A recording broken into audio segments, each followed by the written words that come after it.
Voltei do aeroporto para pegar o testamento de meu marido, mas ouvi o plano de meu filho e sua esposa. Eu deveria estar em um voo para Portland, indo para a casa de campo da minha irmã para as férias. Minha mala já estava despachada, meu cartão de embarque na mão, mas, justo quando cheguei ao estacionamento de longo prazo, algo me parou de repente. Eu tinha esquecido o testamento original, o testamento de Arthur, o verdadeiro, não a cópia que eu guardava na gaveta da escrivaninha. Virei o carro e pensei que seria rápido, entraria e sairia em 5 minutos. Mas o que encontrei foi algo que nenhuma mãe deveria ouvir, não em sua própria casa, não de seu único filho. A porta da frente rangeu suavemente quando a abri. Não chamei por ninguém, o ar dentro parecia parado, demasiado parado. Minhas chaves descansavam na palma da minha mão, mas eu não as deixei cair no pote como sempre fazia. Algo no meu peito ficou silencioso. Entrei no corredor, meus sapatos roçando contra o chão de madeira. As vozes vinham do escritório, baixas, deliberadas, cuidadosas. Pausei atrás da arcada com as costas contra a parede, mal respirando.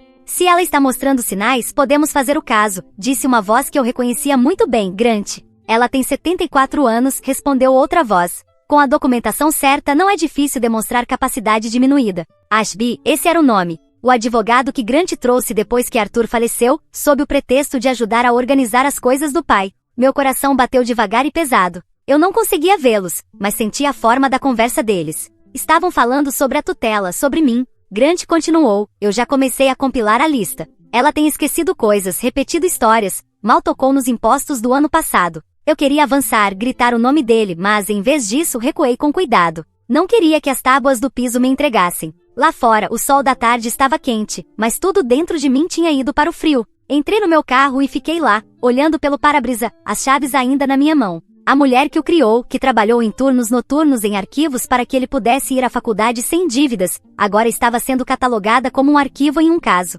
Apertei os lábios não de raiva, mas de incredulidade. Aquele foi o momento em que algo dentro de mim mudou, não quebrou, ainda não, mas o calor no meu peito, o que restava dele, começou a esfriar. E sabe qual foi a parte mais difícil? Não foi o que eu ouvi, foi perceber o quanto eu já sabia e o quanto eu tinha ignorado. Se você já viu seu próprio filho se transformar em um estranho dentro de sua própria casa, você vai entender o que quero dizer. Esse foi o dia em que eu parei de ser mãe em primeiro lugar e comecei a me tornar algo completamente diferente. Deixe-me levar você até lá. Eu não voltei para o aeroporto. Não liguei para minha irmã. Continuei dirigindo. Minhas mãos permaneceram firmes no volante, mas minha mente flutuava em outro lugar. Passei pela saída para a estrada interestadual e deixei o instinto me guiar pelas ruas antigas que eu não via há décadas. Quando parei o carro, estava estacionada em frente a uma padaria, escondida entre uma lavanderia e uma barbearia desbotada. O toldo era novo, mas o cheiro que saía pela porta aberta era exatamente o mesmo: canela, manteiga, amêndoas torradas. Esse era o lugar onde Arthur me levava todo domingo, chovesse ou fizesse sol, quando morávamos em um apartamento de 2 quartos na Union Street, quando Grant ainda era um garoto com joelhos ralados e uma mente cheia de invenções.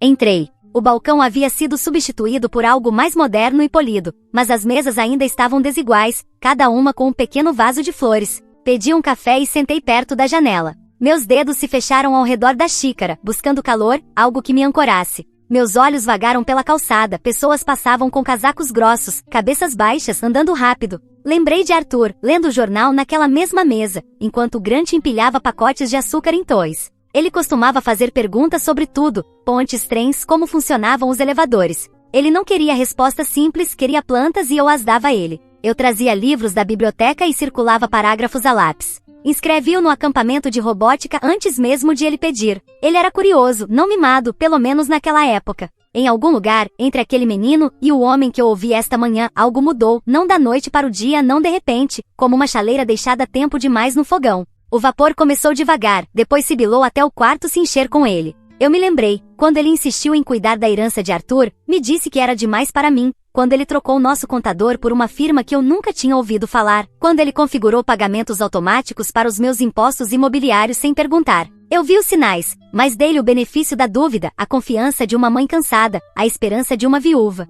Agora tudo se rearranjava, como se estivéssemos virando peças de um quebra-cabeça que haviam sido forçadas a se encaixar. De repente a imagem ficou clara. Saí da padaria depois de tomar metade do café. O gosto ficou amargo na minha língua, não pelos grãos, mas pela memória. Lá fora, o céu tinha ficado cinza. Fechei meu casaco até o queixo e fiquei parada por um momento. Não estava pronta para voltar para casa ainda, não porque tivesse medo, mas porque precisava me lembrar de quem eu tinha sido antes de começar a deixar os outros me definirem. e esse desvio silencioso foi o começo. O estacionamento atrás da biblioteca estava quase vazio quando cheguei. Era final de tarde, o céu já escorregando para o cinza suave do início do inverno. Estacionei no mesmo lugar que costumava escolher quando trabalhava lá, memória muscular, velhos hábitos. Sentei por um momento, observando os galhos do grande carvalho perto da porta dos fundos balançando suavemente com o vento. Dentro, tudo estava mais silencioso do que eu lembrava. O carpete tinha sido trocado, as estações de check-out atualizadas, mas o cheiro era o mesmo, tinta, poeira e madeira velha, um cheiro que sempre me fazia sentir calma, capaz, inteira. Passei direto pelas estantes de ficção, e fui para os fundos, em direção à sala de arquivos. Não tinha mudado muito, os mesmos armários altos de arquivamento, as mesmas luzes fluorescentes bege no teto que piscavam se você olhasse para elas por muito tempo. Acenei para a jovem na mesa e perguntei se poderia revisar um documento que eu mesma havia catalogado, uma cópia do testamento de meu marido. Ela não me questionou, apenas deslizou uma prancheta para frente e apontou para a mesa no canto. Encontrei o arquivo sem dificuldade, minhas mãos ainda sabiam onde procurar. A pasta estava grossa, não por causa do testamento em si, mas pelos apontamentos de Arthur. Ele sempre anotava tudo, as margens cheias de setas, datas, abreviações na sua caligrafia cortada. Isso fazia sentido para ele e ao longo dos anos, passou a fazer sentido para mim também. Espalhei as páginas com cuidado e examinei cada linha. O testamento estava intacto, nada havia sido riscado, mas o que chamou minha atenção foram os post-its que ele havia deixado dentro da pasta. Um dizia: Dolores, se você alguma vez se sentir insegura, a resposta está sempre nos números.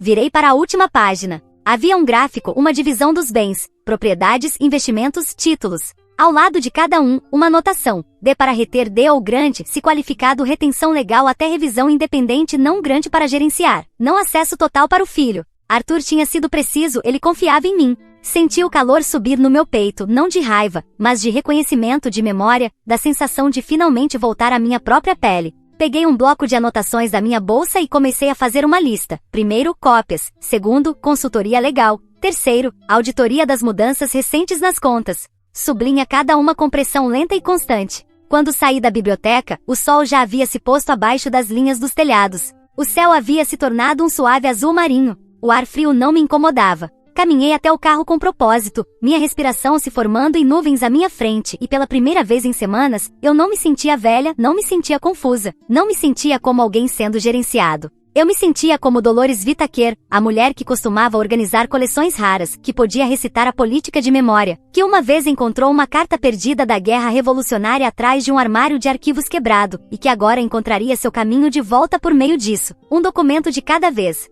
Naquela manhã, eu me movia devagar, não porque meu corpo doía, mas porque eu precisava que a ilusão fosse real. Coloquei um pequeno gravador de voz no forro do meu casaco. Era um que eu costumava usar durante entrevistas na biblioteca, do tamanho de um polegar, com um clique suave para começar a gravar. Certifiquei-me de que a luz vermelha piscou uma vez e então desapareceu no lã do casaco. Deixei a porta destrancada. O sol estava alto o suficiente para projetar sombras pelo chão da cozinha. Apaguei as luzes do teto, deixando a luz natural fazer seu trabalho silencioso. Fiz chá, derramei um pouco na bancada e depois deixei a chaleira ligeiramente aberta. Pequenas bagunças, do tipo que poderiam ser confundidas com esquecimento. Às 10h30, Grant chegou. Eu não havia pedido para ele vir. Ele raramente ligava antes de aparecer por aqui, agora. Ele entrou com uma sacola de compras e aquele sorriso cuidadoso que ele usava quando queria algo. Sentei na mesa da cozinha de roupão, com um jogo de palavras cruzadas quase completo à minha frente, uma caneta sem tampa. Olhei lentamente para cima.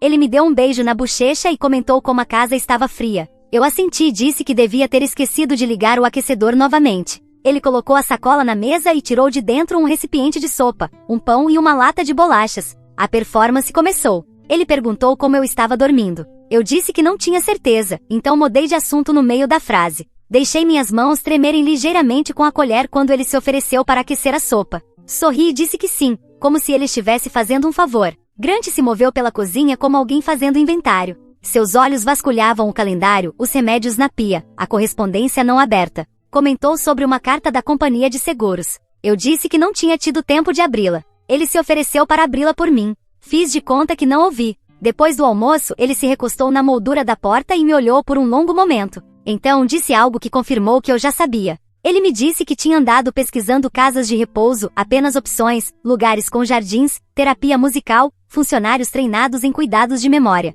Ele disse isso suavemente como se fosse algo gentil. Pesquei, então sorri suavemente e disse, pode ser bom ter alguém mais para cozinhar. Depois perguntei que dia era hoje. Ele parecia satisfeito enquanto guardava a louça. Fiquei quieta, olhando pela janela. O gravador tinha ficado ligado o tempo todo, cada palavra, cada pausa, cada bondade calculada. Após ele sair, tranquei a porta e fui até o escritório. Tirei o casaco e coloquei o gravador suavemente sobre a mesa. Minhas mãos não tremeram no silêncio. Reproduzi o momento na minha mente não por raiva, mas por precisão, porque agora eu tinha algo mais do que memória. Eu tinha evidências e o silêncio, que antes era insuportável, agora se tornava meu maior aliado. Na manhã seguinte, encontrei um número antigo de MC Cleland em um Rolodex amarelado, escondido atrás da minha prateleira de livros de receitas. Eu não falava com ela há anos, não porque tivéssemos nos distanciado, mas porque a vida se fechou sobre si mesma depois que Arthur faleceu. Trabalhamos juntas por 15 anos na biblioteca da universidade. Ela era afiada, sempre um passo à frente, e tinha essa maneira de encontrar a falha em um plano antes mesmo dele se desfazer.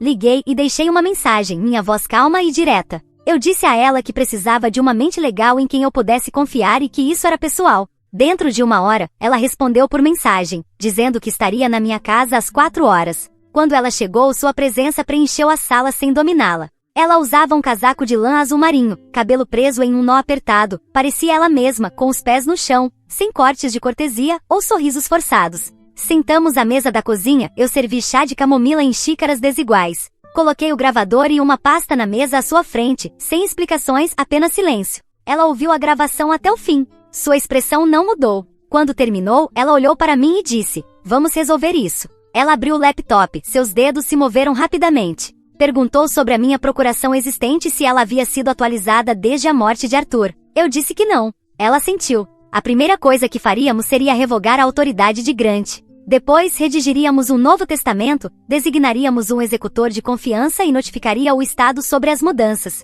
Tudo seria documentado e carimbado com data e hora. Ela perguntou se eu tinha backups digitais. Eu disse que não, e ela me disse que resolveríamos isso também. Na próxima hora, ela delineou um plano. Era limpo, silencioso, legal. Tudo que Grant assumirá que eu havia esquecido, eu estava prestes a reescrever. MC Cleland era precisa, mas nunca fria. Ela não estava surpresa. Já tinha visto isso antes, não com filhos necessariamente, mas com aqueles que acreditavam que o acesso significava propriedade. Mudamos para o escritório. Ela escaneou cópias do testamento anotado de Arthur. Ajudou-me a configurar o armazenamento na nuvem criptografado. Ela até criou uma pasta dedicada rotulada Dolores Legal Privado. Ela explicou como atualizar as entradas, onde armazenar os relatórios médicos e quais versões manter. Antes de sair, ela colocou uma única folha de papel na minha frente. Era uma revogação formal de procuração. Meu nome, o nome dele, a data. Eu assinei. Ela colocou o papel na sua pasta e suas últimas palavras foram simples. Este é o primeiro passo.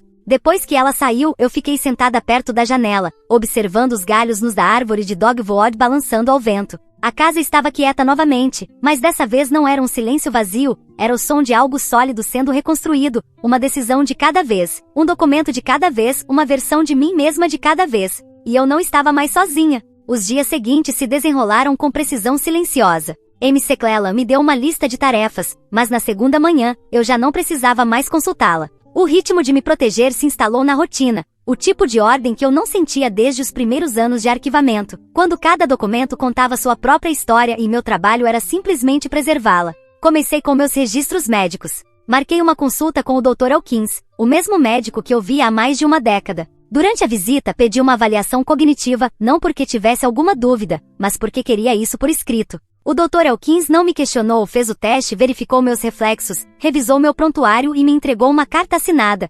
cognitivamente íntegra, sem sinais de deficiência. Eu dobrei a carta com cuidado e coloquei na pasta que agora carregava na minha bolsa. Em casa, reuni tudo o que pude encontrar que confirmasse minha clareza mental. Recibos de supermercado, extratos bancários com anotações feitas à mão nas margens, e-mails impressos dos últimos 2 anos. Fiz listas datando cada página, organizei-as em categorias, legal, médica, pessoal. Rotulei as pastas do mesmo jeito que costumava rotular coleções históricas, claras, consistentes e irrefutáveis. Digitalizei cada página para o meu novo armazenamento na nuvem. MC Cleland me havia ensinado como fazer isso 2 vezes, e agora eu podia fazer de olhos fechados. Usei um scanner que ela me emprestou, pequeno, mas rápido, cada arquivo salvo com uma marca de data e hora. Cada documento era um pequeno tijolo na parede que eu estava construindo entre mim e a pessoa que Grant achava que eu havia me tornado. No fundo do meu armário, atrás de casacos de inverno velhos e uma mala não usada, encontrei uma caixa rotulada Arthur Massi. Dentro estavam cartas, a maioria eram notas do início do casamento deles, anos cheios de coisas triviais,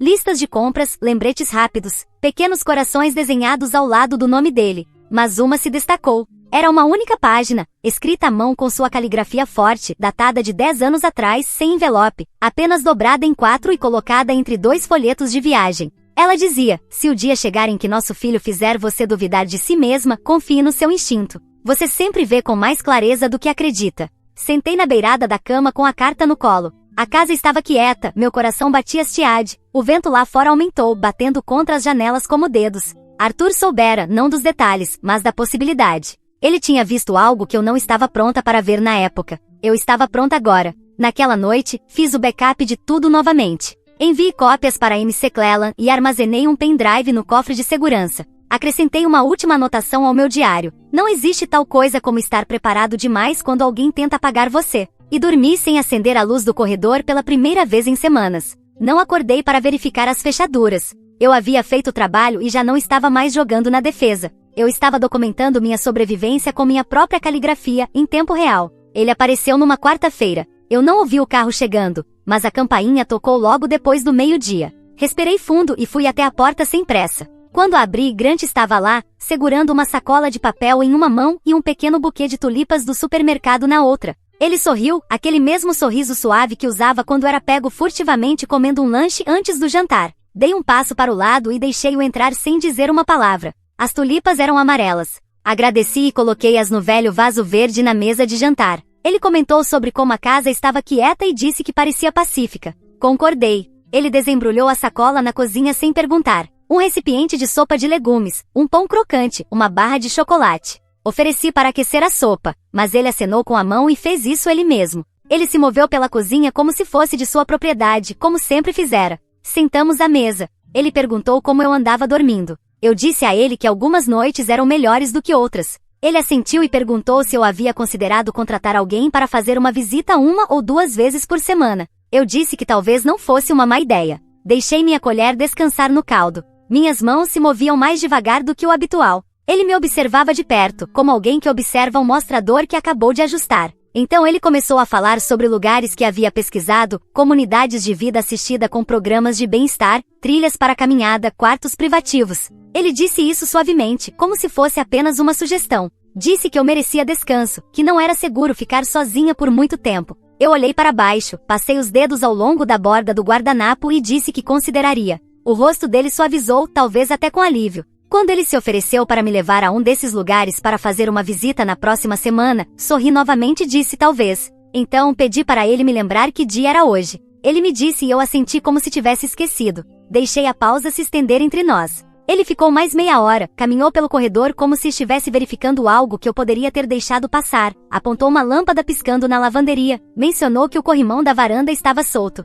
Eu tomei nota de tudo que ele percebeu antes de sair. Ele tocou suavemente meu ombro e disse que só queria o melhor para mim. Coloquei minha mão sobre a dele e disse que sabia. Assim que a porta se fechou atrás dele, fui até a janela dos fundos e o observei sentado em seu carro. Ele ficou lá por um tempo digitando algo no telefone. Sua boca se movia levemente como se estivesse ensaiando. Virei e caminhei para o escritório. O pequeno gravador na estante havia ficado ligado desde o momento em que ele chegou. Cada frase, cada sugestão, cada palavra cuidadosa agora estava arquivada. Mais tarde, naquela noite, fiz o upload do arquivo, rotulei-o como visita grande discussão sobre vida assistida. A performance foi quase perfeita, mas o registro também estava. Na manhã seguinte à visita de Grant, reorganizei a sala de estar, não porque fosse necessário, mas porque eu queria fazer espaço sob a mesa lateral para um segundo dispositivo de gravação. A colocação importava. Ele costumava andar de um lado para o outro perto da janela quando estava nervoso. Testei o ângulo à faixa, garanti que o microfone pegasse qualquer conversa na varanda também.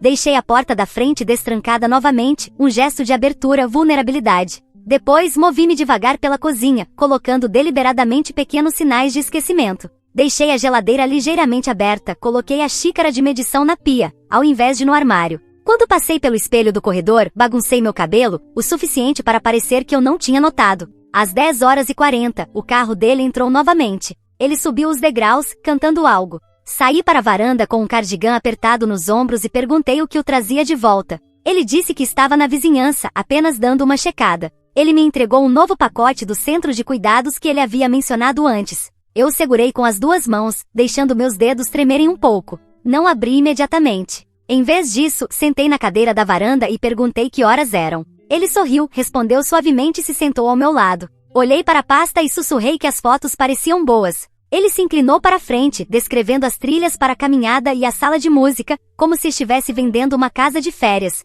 Então, ele trouxe à tona a papelada, disse que havia falado com alguém chamado Ashby, um conselheiro jurídico de sua confiança, que Ashby poderia ajudar a arquivar os documentos necessários. Ele disse que queria que tudo estivesse no lugar, para que não houvesse confusão caso algo acontecesse. Eu assenti lentamente, mantendo os olhos na rua. Ele se afastou para atender a uma ligação. Ouvi sua voz fluir pela janela aberta. Ele falou claramente, mas não alto. O nome de Ashby surgiu novamente junto com frases como revisão acelerada e competência mental. Ele mencionou a próxima semana, disse que eu estava quase pronta. Eu fiquei imóvel, não rígida, não tensa, apenas quieta. O microfone da varanda pegou cada palavra. Quando ele voltou, me trouxe uma xícara de chá. Agradeci. Perguntei se já havíamos falado sobre isso na última vez. Ele sorriu, como se estivesse orgulhoso de eu ter lembrado. Então, perguntou se eu queria visitar o centro na quinta-feira. Eu disse que pensaria sobre isso. Dei uma golada no chá, deixei o sabor se espalhar pela minha língua e disse que o sabor me lembrava algo que Arthur costumava fazer.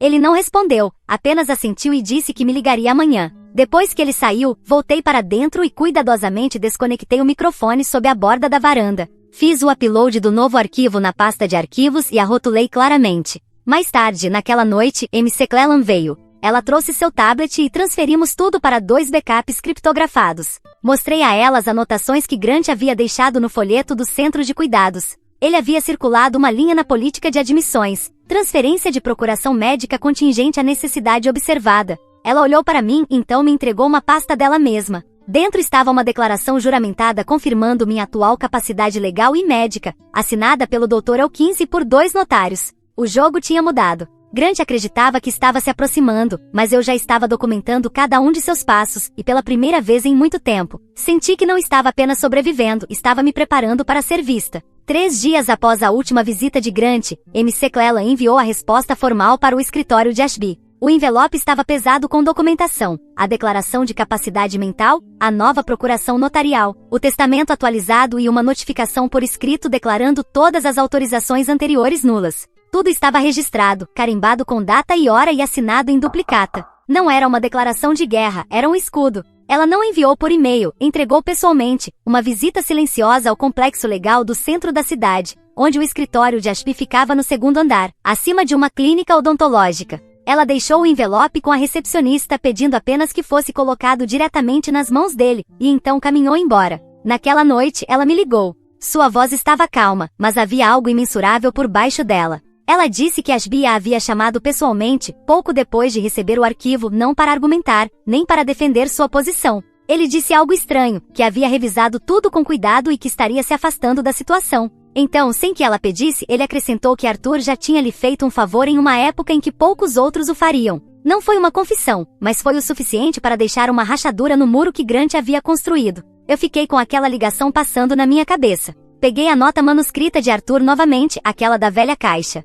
Tracei a última linha com o polegar. No dia seguinte, recebi uma carta por correio. Não era de Grant, era de Ashby. Uma mensagem curta digitada no cabeçalho da firma. Ele dizia que não estaria mais envolvido em nenhum assunto legal relacionado ao meu espólio. Junto com a carta, veio um registro impresso de todos os documentos arquivados em meu nome nos últimos 6 meses, incluindo os que Grant havia iniciado. A trilha de papéis era detalhada, datas, logs digitais, rascunhos propostos, e-mails. Passei a tarde lendo cada linha. Havia frases que eu reconhecia de conversas com Grant, sentenças repetidas palavra por palavra. O que ele me disse sobre a sopa apareceu em um rascunho de declaração de preocupação, anexado a uma proposta de tutela. Havia até páginas de modelo para futuras declarações juramentadas, projetadas para serem preenchidas por vizinhos ou amigos sobre problemas de memória observados. Ele estava preparando um caso em silêncio e agora eu tinha o seu manual de operações. Liguei para MC Cleland e concordamos com o próximo passo. Ela prepararia uma breve declaração de intenções a ser submetida caso qualquer movimento legal surgisse por parte de Grant.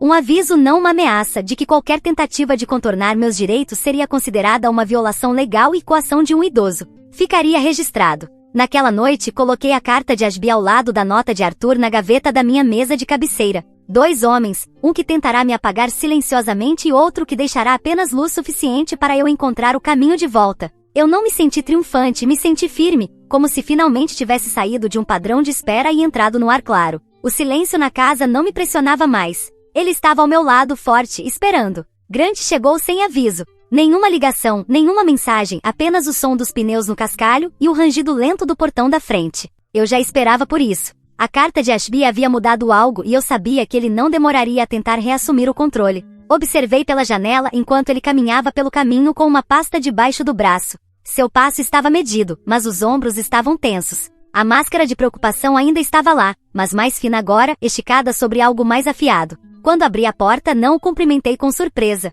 Apenas dei um passo para o lado e o convidei a entrar. Ele me seguiu até a cozinha, comentando sobre o cheiro de canela. Eu havia aquecido cidra no fogão, deixado o aroma preencher a casa de propósito. Ele não se sentou. Colocou a pasta sobre a mesa e permaneceu de pé, como se esperasse um sinal. Eu servi 2 xícaras, entreguei uma a ele e me sentei à sua frente. O espaço entre nós estava limpo, quase cerimonial. Ele começou suavemente, mencionando que Ashby havia se afastado inesperadamente e que isso deixava as coisas em um lugar incerto. Eu assenti. Ele disse que tinha preocupações sobre alguns documentos que haviam sido alterados sem o seu conhecimento. Eu tomei um gole de cidra, então alcancei a gaveta ao meu lado e tirei uma pequena pilha de papéis. Eram cópias limpas, não confrontacionais, apenas fatos, a nova procuração, o testamento atualizado, a declaração do Dr. Elkins, a declaração juramentada de capacidade. Eu deslizei cada um para o outro lado da mesa, um por um. Ele não pegou os papéis, apenas olhou fixamente. Eu olhei para ele então, não com raiva, não com medo, apenas com clareza. Eu disse que havia tomado decisões para mim mesma, decisões legais, responsáveis. Eu disse que sabia exatamente o que estava fazendo e que fingir o contrário não mudaria isso. Ele não respondeu. Sua mandíbula se mexeu uma vez. Seus olhos passaram pelos documentos novamente e depois subiram em direção ao corredor. Eu me perguntei se ele estava procurando sinais, evidências, de que eu tinha alguém mais aqui ou de que eu estava blefando. Então eu disse algo simples, nem todo silêncio é fraqueza. Ele ficou parado por um momento mais longo, então pegou os papéis, colocou-os de volta sobre a mesa sem dobrá-los e caminhou até a porta. Ele não bateu a porta, não falou mais nada. Ele saiu do jeito que entrou. Depois que o som do motor se apagou, voltei para a mesa, peguei o gravador escondido sob o suporte de guardanapos e parei a gravação. O nome do arquivo já estava na minha cabeça. Confronto silencioso, total clareza. Naquela noite não sonhei com a infância de Grant, nem com a voz de Arthur, nem com frases legais ecoando pelos corredores do tribunal. Sonhei com uma sala cheia de ordem, caixas rotuladas, livros contábeis limpos, uma janela aberta para o ar fresco. Pela primeira vez em anos, minhas decisões pertenciam apenas a mim. E isso era o suficiente. O silêncio que havia se enrolado ao redor da casa por semanas começou a mudar, não com barulho, mas com presença. A filha de M. C. Cleland, Tessa, chegou logo após o meio-dia em um sábado ensolarado. Ela carregava uma bolsa de lona, uma bolsa de laptop e uma maneira tranquila de se mover pelo corredor, como se sempre tivesse pertencido ali. Ela não era barulhenta, não fazia muitas perguntas. Se instalou no pequeno quarto de hóspedes com confiança silenciosa, conectando seu disco rígido, organizando seus livros didáticos, empilhando pastas ao lado da mesa de cabeceira. Tessa estava estudando ciência arquivística e já falava com aquela cadência calma e deliberada que me lembrava dos meus anos na universidade. À noite, a casa parecia diferente. Ela se ofereceu para fazer chá e ficou na minha cozinha como se fosse sua. Ela cantava baixinho enquanto esperava a chaleira, nada dramático, apenas a melodia de uma canção folclórica que eu não ouvia há décadas. O aroma de verbena de limão se espalhou pelo corredor. Naquela noite, ouvi ela digitando do corredor. Não rápido, não frenética, mas constante. O som me lembrava da velha máquina de escrever de Arthur, aquela que ele mantinha no porão, muito depois que os processadores de texto haviam dominado. Havia algo ancorante nisso. Nos dias seguintes, Tessa se tornou parte do ritmo. Ela tirou o lixo sem que eu pedisse. Imprimiu rótulos para alguns dos meus álbuns de fotos antigos. Perguntou se poderia digitalizar os cadernos que eu usava durante meus anos na biblioteca. Ela tratava tudo com cuidado e nunca tentou impressionar. Ela simplesmente fazia o trabalho. No terceiro dia, entreguei a pasta legal a ela, não os originais, mas cópias limpas de tudo, a declaração médica, a procuração, o testamento revisado e as transcrições de áudio. Ela as armazenou em um drive criptografado, adicionou protocolos de backup e as carregou em uma nuvem segura de nível universitário. Grant ligou naquela noite. Vi o nome dele na tela, mas deixei tocar. Sem mensagem depois. Tessa sentou-se à mesa de jantar com seu laptop e perguntou se eu queria rotular as caixas na garagem juntas na manhã seguinte.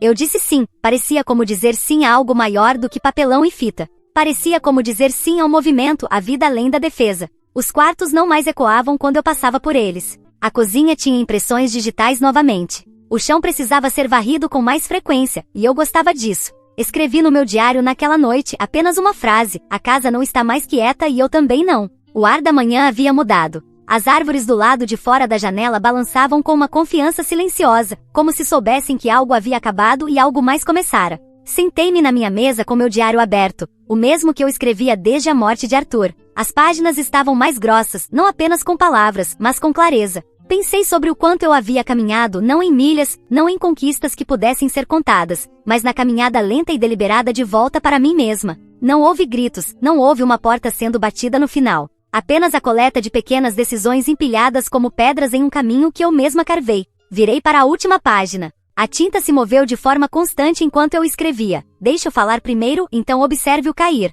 Fechei o diário, coloquei-o na gaveta ao lado da carta de Arthur e enfiei a chave no bolso do meu suéter. A cozinha estava quente. Tessa havia saído cedo para o campus, mas sua xícara de chá ainda estava ao lado da pia. O vapor havia sumido, mas a lembrança estava lá. Caminhei pela casa devagar. Minhas mãos deslizavam pelas paredes. As fotos estavam de volta no lugar. O tapete perto da porta da frente tinha uma dobra onde a mochila dela havia sido deixada muitas vezes. A lâmpada no corredor piscou uma vez e depois se acomodou em seu brilho. Lá fora, o vento empurrava contra o vidro suavemente. Fiquei na janela e observei as folhas virando, douradas de um lado, verdes do outro. Não houve anúncio, nem audiência, mas eu sabia que algo havia terminado. Não a minha história, apenas a parte em que eu esperava que outra pessoa decidisse como ela deveria se desenrolar. E isso foi o suficiente. Se essa história ficou com você, talvez seja porque em algum lugar bem fundo, você também tenha sentido esse silêncio. O tipo que não é fraqueza, mas sobrevivência. Se você já foi ignorado, desprezado ou fez alguém duvidar da sua própria voz, espero que isso tenha lembrado a você que a dignidade não precisa de permissão. Você não está sozinho na sua força silenciosa e nunca esteve. Se isso te tocou, eu adoraria que você compartilhasse seus pensamentos ou simplesmente levasse essa história com você, por mais um tempo. Obrigada por ouvir.